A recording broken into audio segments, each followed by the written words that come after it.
Magandang araw po, welcome po sa aking channel, Log9 TV. Nandito po tayo ngayon sa Caloocan kung saan meron po tayong bagong video presentation. Isang commercial building. May lot area po ito na 129 square meters at along the highway. Sa baba po ay meron pong commercial space at dito po sa taas ay resto bar. Nakaset up na rin po ito at tungkol man sa mga kagamitan, siguro po pwede man makipag-negotiate na kay owner para yan po kung sakali man na ma-acquire nyo ito, supervision nyo na lang ang kailangan dito. Gawa ng nakaset up na po. Ang full video po ay mapapanood nyo sa aking YouTube channel na Nob9 TV Official.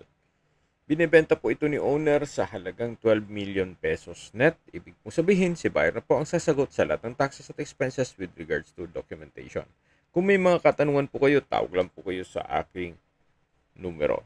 Maraming